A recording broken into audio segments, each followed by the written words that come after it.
dire, tiens, voilà, c'est ça que pense ta mère, tout ça, mais je pense que ça vient du Saint-Esprit quand même. Peut-être à la lumière de certaines conversations que j'ai pu avoir avec elle, quoi. Enfin, en fait, parce qu'elle est en train d'enregistrer pour moi les actes des apôtres dans la version Osterwald pour que je puisse les mettre en ligne sur YouTube. En fait, elle me disait, enfin d'ailleurs, ouais, je réécoutais, en fait, elle était là et je réécoutais le chapitre 9, donc la conversion de Paul, quoi. Et, ma mère, elle a dit, enfin voilà, donc quand Jésus dit, quand Jésus lui apparaît, quoi, à Saul, donc ma mère, elle a dit, oui, enfin, elle a presque rien dit, mais elle a juste dit, oui, je vois pourquoi le Seigneur a pu lui dire, je suis Jésus que tu persécutes. Enfin, j'ai vraiment, je crois que je comprends quelles sont les pensées qu'elle peut avoir, peut-être. J'ai l'impression, je pense que je vais lui poser la question, peut-être, dans la semaine quand je la verrai, mais les sentiments, les pensées et les dispositions qu'elle peut avoir, j'ai l'impression que c'est comme si elle disait, oui, bah, Paul, voilà, c'était un persécuteur, il a persécuté les chrétiens, peut-être même tué, et on sait qu'il va aller au ciel, c'est l'apôtre Paul, tout ça, donc moi qui n'ai fait que des broutilles, pourquoi je n'irais pas aussi à la fois? J'ai l'impression que c'est ça qu'elle pense, quoi. Mais je ne sais pas si ça vient du Saint-Esprit, c'est par recoupement en repensant à différentes discussions qu'on a pu avoir. Est-ce que c'est par recoupement, par ma propre intelligence que j'ai pu discerner cela, ou est-ce que ça vient du Saint-Esprit? Je ne sais pas, mais enfin voilà, je ne sais pas ce que tu en penses, enfin. Oui, mais ce que tu dis, ça, même quelqu'un qui, bon, je ne peux pas dire que même quelqu'un qui n'a pas l'esprit, mais ce que tu dis, c'est tellement évident de comprendre que quand on n'a pas Christ, quand les gens n'ont pas Christ, ils pensent que le salut, c'est pas leur propre force, ou bien c'est pas, c'est quelque chose qui leur est dû.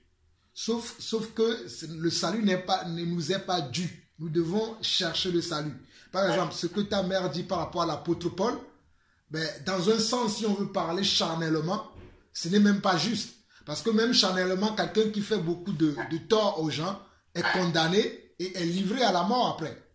Si on l'attrape. C'est-à-dire quelqu'un qui fait tout le temps du mal, qui vole les gens, qui fait du mal aux gens, lorsqu'on l'attrape, on le juge dans un tribunal des hommes et après, il est condamné à faire quelques années de prison ou bien faire une prison à perpétuité. Mais sauf que dans le cas de l'apôtre Paul, l'apôtre Paul lui-même reconnaît que dans le passé, il persécutait l'Église. Lui-même, il a reconnu que dans le passé, il était un persécuteur de l'Église. Mais Dieu lui a fait grâce. Et lorsque Dieu lui a fait grâce, il n'était plus un persécuteur de l'Église. Sa vie d'avant a changé et il a contribué comment? À l'avancement du royaume de Dieu. Il est celui qui a prêché même plus que tous les autres apôtres qui ont marché, mangé et bu avec Jésus. Donc du coup, le cas de l'apôtre Paul et ce que ta mère dit, ce n'est même pas des choses pareilles parce que ta mère, elle continue de vivre sa vie dans le péché. Elle ne fait aucun travail pour Dieu. Mais elle se demande pourquoi elle ne sera pas sauvée. C'est pas la même chose. L'apôtre Paul, lui, il a reconnu qu'il était un pécheur. Il s'est repenti de ses péchés. Et il a marché dans une nouvelle vie. Il a eu une nouveauté de vie jusqu'à sa mort. Il n'a pas continué à vivre dans le péché. Il n'a pas continué à vivre dans la persécution de l'Église. À un moment donné, lorsqu'il a rencontré Jésus-Christ sur le chemin de Damas, sa vie a changé. La vie qu'il avait avant a changé. Il n'avait pas encore cette vie. Mais si moi je prends maintenant le passage là de l'apôtre Paul pour dire, ah oui, c'est quelqu'un qui persécutait l'Église, donc si lui il ira au ciel, pourquoi pas moi? Ce n'est pas juste.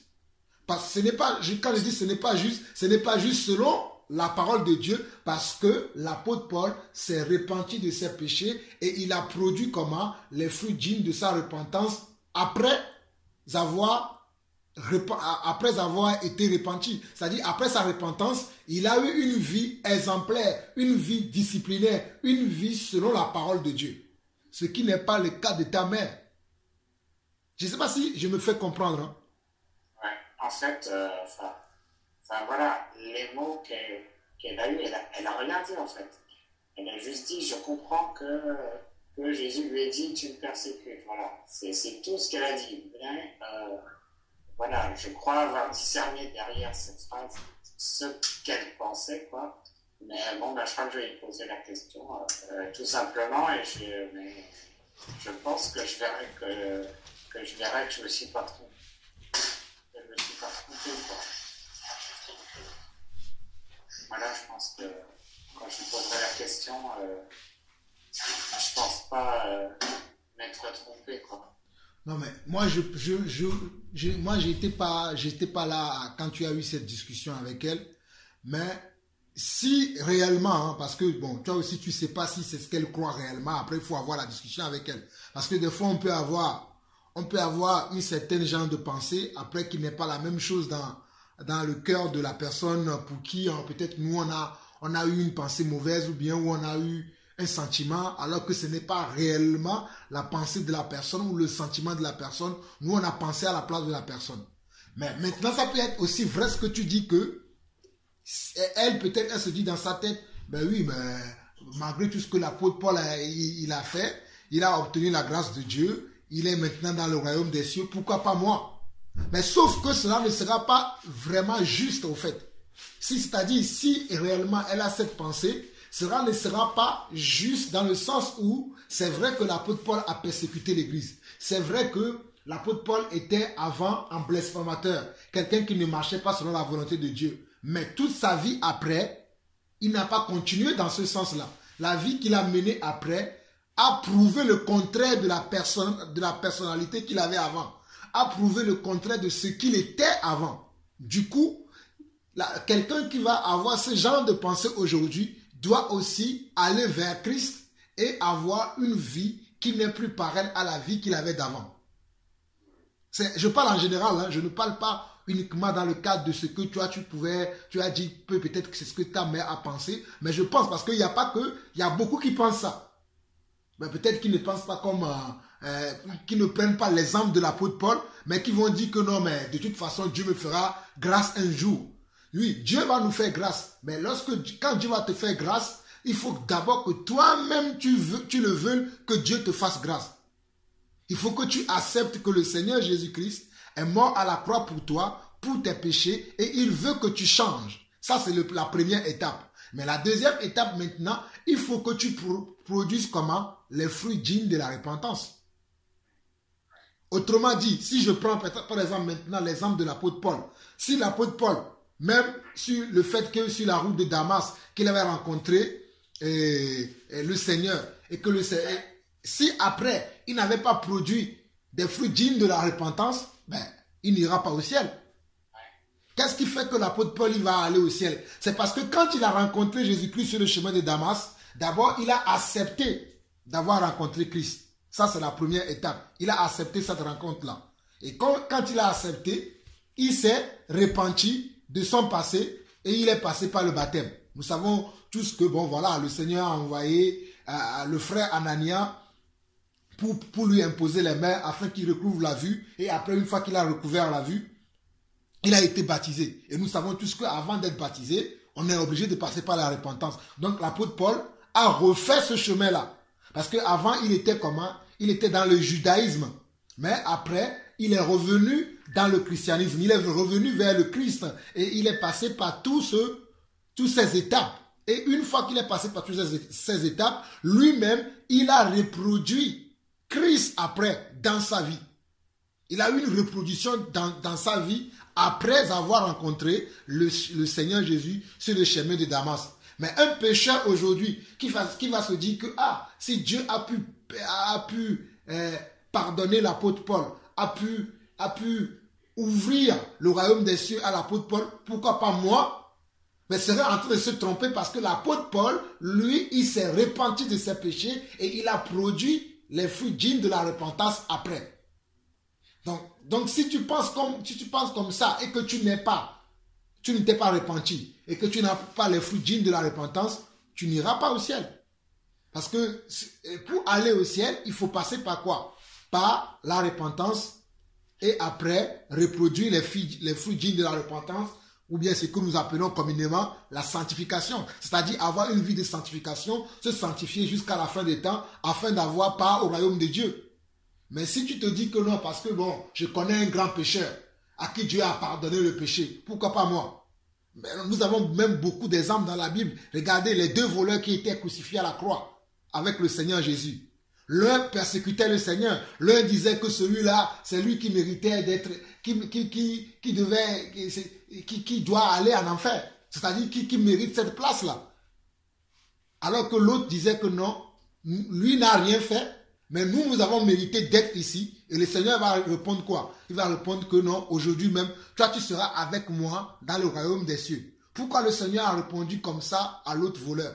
Parce que l'autre voleur a eu un comportement, une attitude, une façon de parler qui prouve qu'il s'est repenti de sa vie qu'il avait.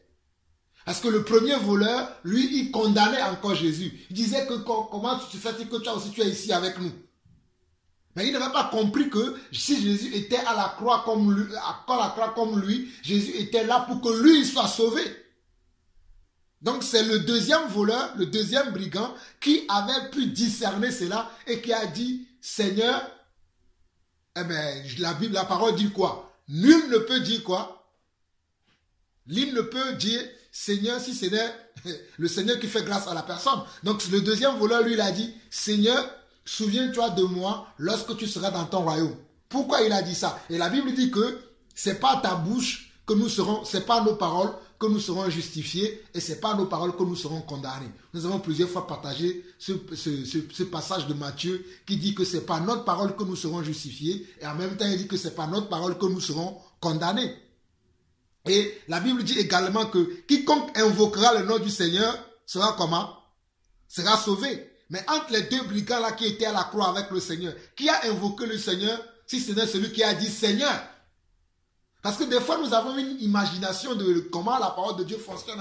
Mais le deuxième volet, il a dit Seigneur, souviens-toi de moi lorsque tu seras dans ton royaume. Et le Seigneur Jésus lui a dit quoi? Aujourd'hui même, tu seras avec moi dans le royaume des cieux.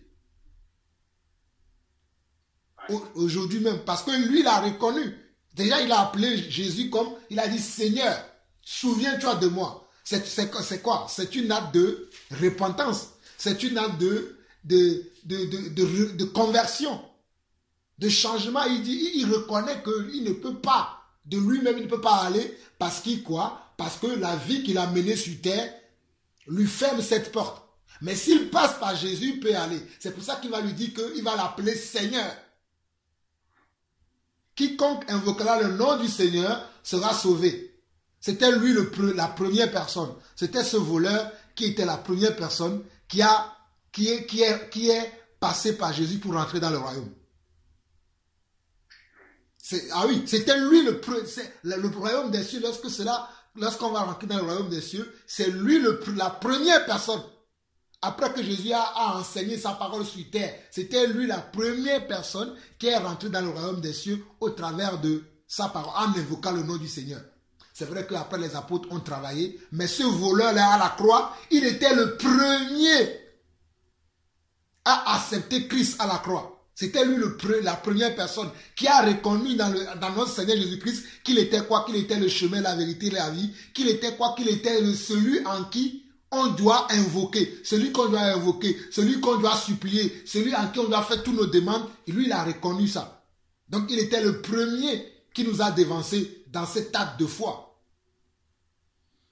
Sauf que les gens qui pensent aujourd'hui que peu importe ce qu'ils vont faire, ils peuvent aller au ciel. Mais s'ils ne reconnaissent pas que Jésus est le Seigneur, comme la Bible dit que tout genou fléchira devant lui et toute langue confessera son nom, ils ne rentreront pas au ciel. Mais c'est parce que nous qui sommes dans le Seigneur aujourd'hui, nous avons fléchi genoux devant le Seigneur et nous avons invoqué son nom en disant qu'il est le chemin, la vérité et la vie. Nous lui avons confié nos vies, nous lui avons confié nos destinées, nous lui avons confié nos projets. Nous n'avons plus de projets. Nos projets maintenant, c'est qui? C'est le Seigneur. Donc celui qui pensera aujourd'hui que lui, peu importe ce qu'il fait, peu importe la vie qu'il mène, puisque Dieu a fait grâce à Paul, Dieu lui fera aussi grâce, il se trompe parce que Paul avait un passé, Paul avait un présent et Paul avait un futur. Mais toi, quel est ton passé aujourd'hui? Bon, le passé c'est derrière toi, mais quel est ton présent? Parce que ton présent, c'est ton présent qui va déterminer le futur que tu auras. Comme je disais le dimanche dernier, qu'il y a des gens qui sont là aujourd'hui, sont en train de préparer leur retraite. Mais ils ne préparent pas leur retraite, qui est la vraie retraite, celle qu'on va passer au ciel. Mais ils préparent leur retraite sur la terre. Ils sont là à ouvrir des comptes ici et là. Ils sont là à bâtir des maisons.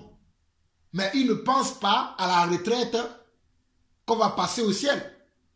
Ce n'est pas pour autant que nous ne devons pas préparer notre retraite, comme je disais la dernière fois. Mais nous ne devons pas nous focaliser sur cette chose. La chose sur laquelle nous devons nous focaliser, c'est notre retraite dans le ciel. Où est-ce que nous allons vivre après? Après avoir vécu tout ce temps sur la terre, après avoir mangé toutes ces choses que nous voulons sur la terre, avoir tous ces moments de plaisir que nous voulons avoir sur la terre, où est-ce que nous allons passer notre éternité? C'est cette question-là qui devait nous déranger tous les jours.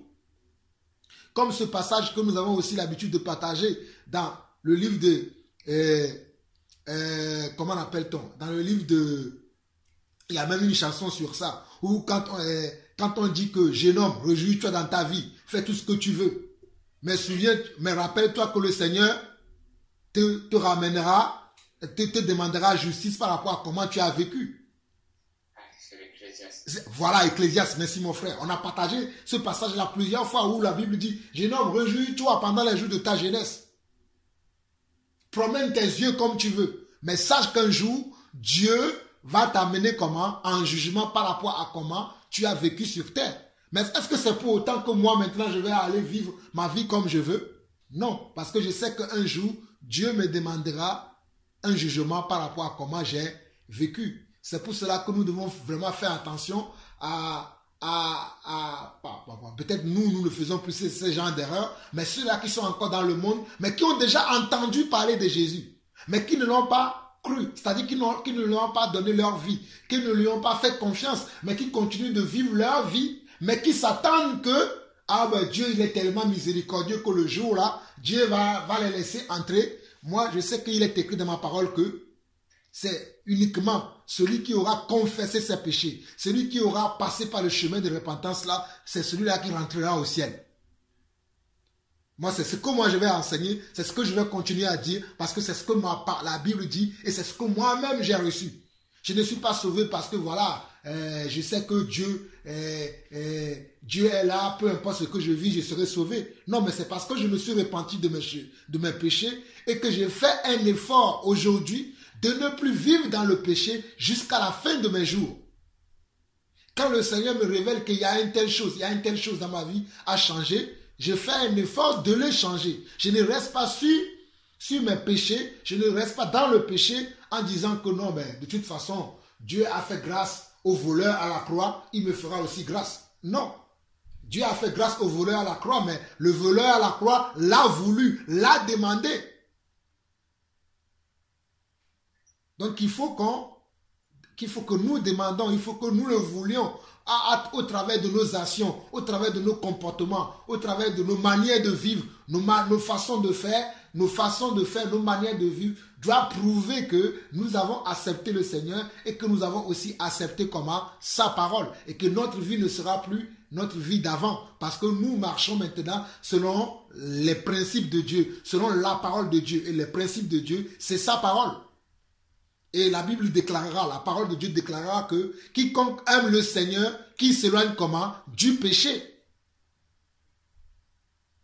Donc comment quelqu'un peut dire qu'il aime le Seigneur et qu'il est encore dans le péché? Mais c'est pour ça que la Bible dit que nous ne nous trompons pas de faux raisonnements. D'ailleurs, 2 Corinthiens parle de ça. Ça, on est parti de l'exemple de ta mère, mais de ce moment que tu as partagé avec ta mère, mais ce n'est pas, il y a beaucoup de personnes qui pensent ça. C'est pour ça que 2 Corinthiens chapitre 10, verset 5 dit quoi? 2 Corinthiens chapitre 10, verset 4 et 5 dit: car les armes avec lesquelles nous combattons ne sont pas charnelles, mais elles sont puissantes par la vertu de Dieu pour renverser des forteresses. Nous renversons les raisonnements et toute hauteur qui s'élève contre la connaissance de Dieu et nous amenons toute pensée captive à l'obéissance de Christ. Donc, qu'est-ce que nous devons faire à nous-mêmes et les gens que nous connaissons qui ne connaissent pas Christ? Nous devons renverser les raisonnements dans leur cœur, dans leurs pensées, dans leurs attitudes, dans leurs sentiments. Notre rôle à nous qui sommes déjà sauvés, même si nous ne sommes pas encore dans un ministère quelconque, notre rôle à nous, c'est d'amener ces personnes-là qui ont des raisonnements dans leur cœur ou dans leurs pensées, qui ont des hauteurs dans leur cœur, dans leurs pensées. Nous devons les ramener maintenant à la connaissance de Dieu. Nous devons ramener leurs pensées à l'obéissance de Dieu. Que la personne soit un parent, un ami proche, un cousin, un collègue de travail, l'essentiel, ce que nous devons faire, c'est de leur dire la vérité en toute occasion, que cela soit favorable ou non. Comme un Corinthien aussi nous dit ça. Et je dis, un Timothée plutôt nous dit aussi ça, que nous devons prêcher l'évangile à toute occasion ou non. Donc, les gens que nous voyons, qu'ils pensent que ce n'est pas leurs propres efforts qui vont être sauvés un jour, on leur dit que ce n'est pas notre propre effort. C'est quand tu vas reconnaître celui qui est mort à la croix, celui-là qui est Jésus-Christ, qui est le chemin, qui est la vie. Tu te reconnais comme pécheur et tu l'acceptes comme son Seigneur, et tu l'acceptes comme ton Seigneur et ton Sauveur, et que tu mènes maintenant une vie nouvelle, c'est-à-dire une vie de sanctification, une vie de pureté, pas une vie de duplicité, parce qu'il y a beaucoup aujourd'hui qui disent qu'ils croient au Seigneur, mais ils ont une vie double. Mais tu dois te transformer. Tu ne dois plus avoir une vie double, mais tu vas avoir une vie transformée, une vie qui révèle Christ, une vie qui est identique à celle de Jésus-Christ. Et c'est pour ça que la Bible dit que nous renversons les raisonnements. Et ça, beaucoup des hommes aujourd'hui sont dans ces raisonnements-là. Peu importe comment je vais vivre, Dieu me fera grâce. Peu importe comment je vais vivre, comme je donne souvent des cadeaux aux gens, comme des fois je fais des dons, de libéralité, Dieu, à cause de mes dons, va me sauver. Alors que la Bible dit que non, que ce n'est pas par nos propres œuvres que nous serons sauvés, afin que personne ne se glorifie. Mais c'est au travers de Jésus-Christ que nous sommes sauvés. Donc c'est Jésus-Christ qui sauve. Donc celui qui dans sa tête, dans ses raisonnements personnels, se dit que même à la fin des temps, Dieu me sauvera parce que j'ai fait suffisamment de bien sur la terre, je serai sauvé. Crois-moi mon frère qu'il est en train de se tromper. Parce que ce n'est pas le fait de faire suffisamment de bien qui fera que nous serons sauvés. Mais c'est le fait que nous nous sommes repentis de notre péché et que nous avons mené une vie de sanctification. C'est cela qui nous mènera à la vie éternelle. Je ne sais pas si j'ai un peu répondu à ta question. Oui, effectivement, moi, je trouve que ça, le point que j'avais en tête, voilà, c'est juste voir ce que tu en pensais. Et puis, comme je pensais bien vérifier, pareil, je me suis dit, c'est intéressant pour moi, ma croissance, peut-être, voilà, j'ai eu cette pensée, j'ai eu cette impression, je crois que c'est bien, effectivement, que je puisse vérifier pour ça, c'est bien ça, et puis pouvoir, effectivement, parler à ma mère si c'est bien ça, c'est aussi une occasion de lui parler. Je connais toutes ces choses que tu as dites, bien sûr, pour nous tous, c'est de la révision, donc c'est bien parce que en t'écoutant, j'essayais encore de me repréparer à voir quel point il faut que je mette en avant avec ma mère pour parler de ça. Donc, je pense que de toute façon, ça va m'aider, ce que tu as dit. Voilà. Sinon, je voulais dire un petit truc tout à fait d'ordre pratique. D'habitude, on commence souvent vers 14h, donc c'est une heure où c'est assez calme, Et là, on a commencé, et c'était en plein l'heure de la ronde, et il y avait plein de bruit et ça me fait penser que en fait maintenant dorénavant même quand on commencera plus tôt je ferai fermer la porte parce que ce sera mieux. Sinon est-ce que j'ai le temps de dire encore un tout petit témoignage ou, Vas-y. Alors en fait c'est hier un échange que j'ai eu avec mon voisin David qui est catholique et il était avec le jeune qui l'accompagne tout le temps et puis deux jeunes femmes catholiques. Voilà. Et on a eu un échange. En fait, voilà, donc David, il est assez imprudent en fait. Il sort, des fois il va venir à Paris, tout ça. Des fois il sort avec son Jérémy là, mais des fois il sort avec tout ça, ou des fois il va à Paris avec Jérémy et il faut s'exprimer pour lui à ce sujet.